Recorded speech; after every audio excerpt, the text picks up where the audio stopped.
श्री राधे राधे प्रिय दर्शकों, हम हर वर्ष अपने प्राण प्यारे आराध्य देव का प्राकट्य उत्सव मनाते हैं। आज करुणा निधान सर्वलोक महेश्वर भगवान परमात्मा परब्रह्म श्री कृष्णचंद्र जी यह करुणा करके समस्त जीवों को परमानंद प्रदान करने के लिए ही प्रकट हुए। और ये प्राकट्य उत्सव सार्थक तभी हो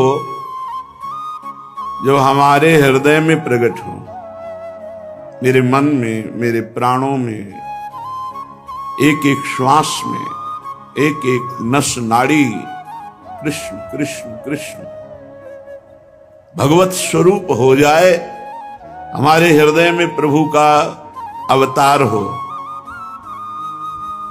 हमारे हृदय में भय प्रगट कृपाला दीन दयाला।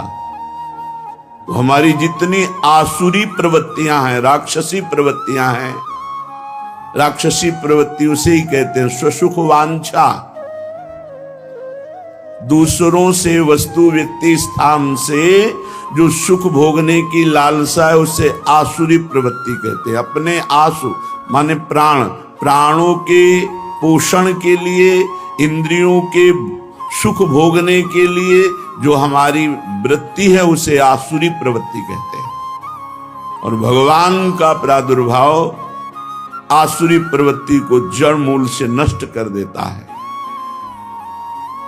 हमेशा भगवत चरणारविंद का आश्रय लेकर प्रार्थना करें कि भगवान हमारे हृदय में प्रकट हो और हृदय की समस्त आसुरी वृत्तियों का नाश होकर भगवदाकार वृत्ति हो। यही हमारे जीवन का परम लक्ष्य है।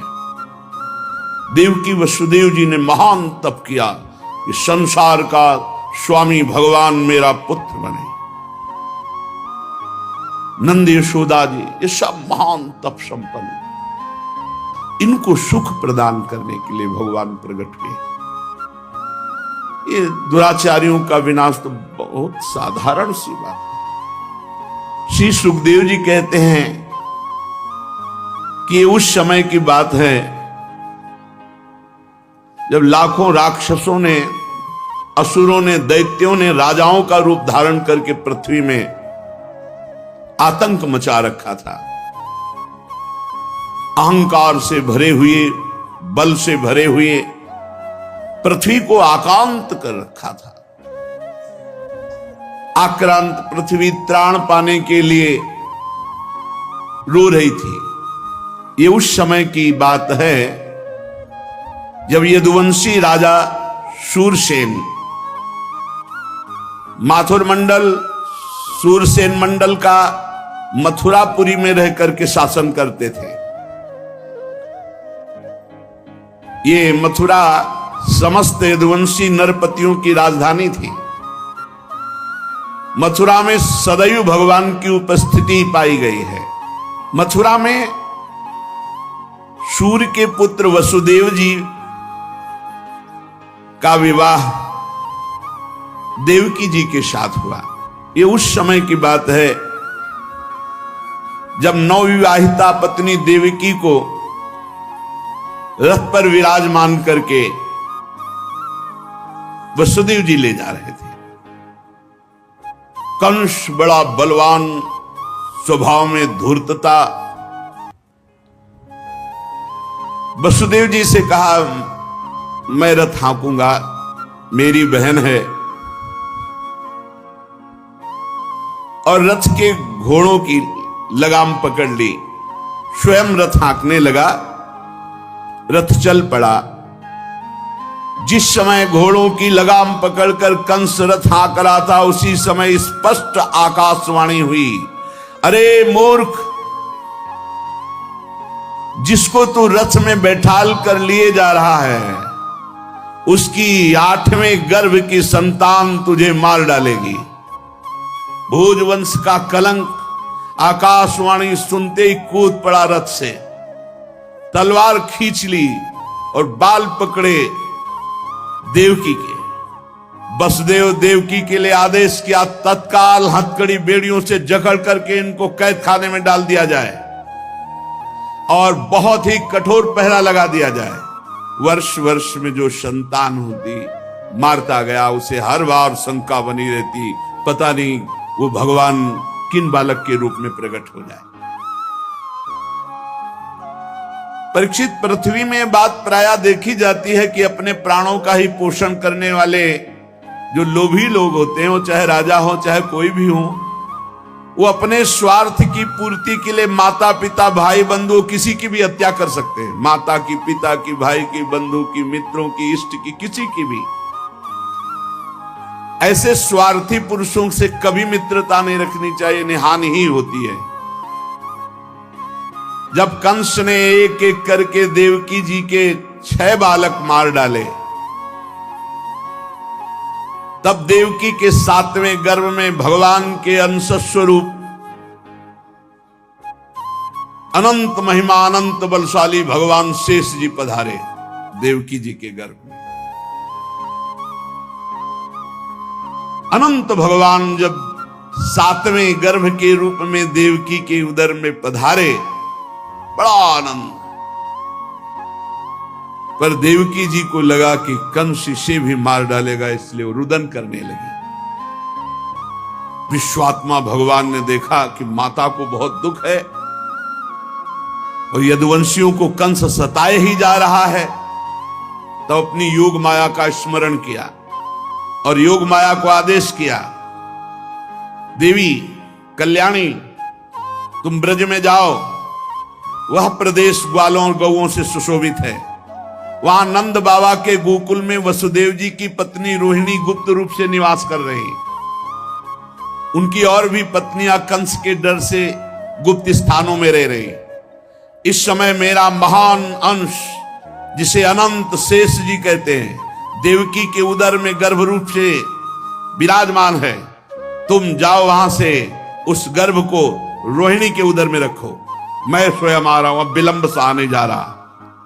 अब मैं समस्त ज्ञान बल आदि अंशों के साथ देवकी का पुत्र बनूंगा और नंद बाबा की पत्नी यशोदा के गर्भ से तुम प्रकट हो। योग माया को आदेश किया। जब योग माया ने देवकी का गर्भ ले जाकर रोहिणी के उदर में रख दिया, तब समस्त द्वारपाल और सब जगह खबर पहुंच गई, गर्भ नष्ट हो गया देवकी। किसी को आंतरिक पता तो है नहीं। नगरवासी बहुत कि बेचारी के 6 तो मार डाले गए और 7वां गर्भ नष्ट हो गया। हाय, कितना कष्ट देवकी को है। देवकी जी भगवान का निवास स्थान बन गई। परीक्षित, अब समस्त शुभ गुणों से युक्त बहुत सुहावना समय आया। रोहिणी नक्षत्र था। आकाश के सभी नक्षत्र, ग्रह और तारे सौम्य हो रहे थे। अब तो काले काले मेघ आकर मंडराने लगे और धीरे धीरे गर्जना करते हैं। भारी वर्षा प्रारंभ। जन्म मृत्यु के चक्र से छुड़ाने वाले जनार्दन भगवान का अवतार समय निशीत रात के 12 बजे। उसी समय सबके हृदय में विराजमान भगवान देवरूपिणी देवकी के सामने प्रकट हुए। श्री भगवान ने कहा, देवी, स्वयंभू मनवंतर में जब तुम्हारा पहला जन्म हुआ था, उस समय तुम्हारा नाम था प्रश्नी और ये वसुदेव श्रुतपा नाम के प्रजापति थे। तुम दोनों के हृदय में बड़े ही शुद्ध भाव थे।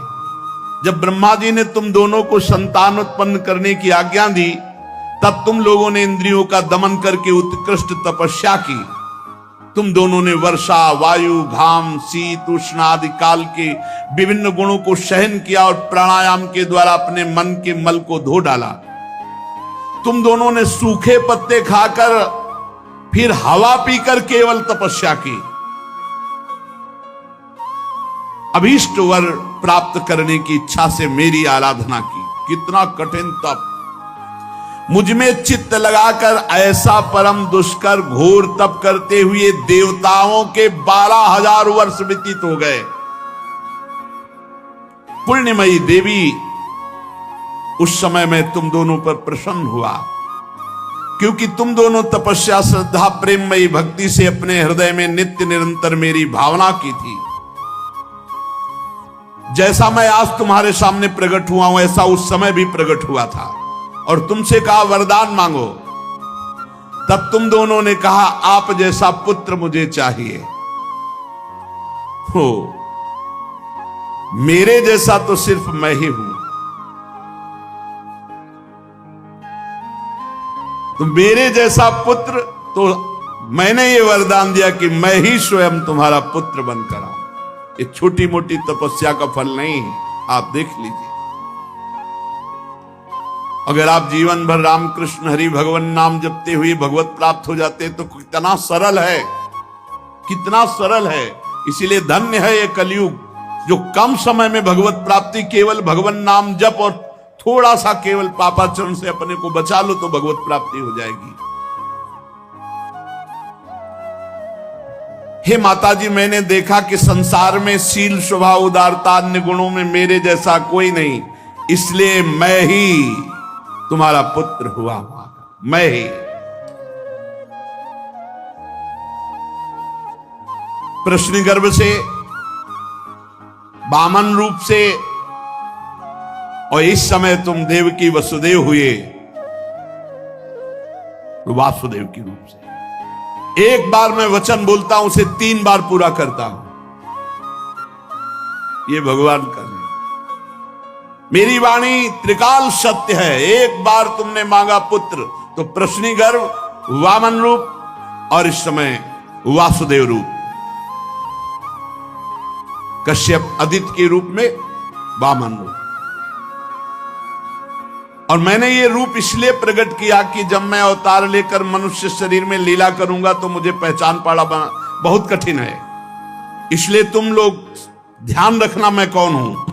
ये खास बात, एक खास बात ध्यान देने योग्य बात है। भगवान कह रहे कि तुम दोनों मेरे प्रति पुत्र भाव और निरंतर ब्रह्म भाव रखना। युवाम माम। श्री राधे राधे। प्रिय दर्शकों, आज का सत्संग आपने तो देखा और सुना है।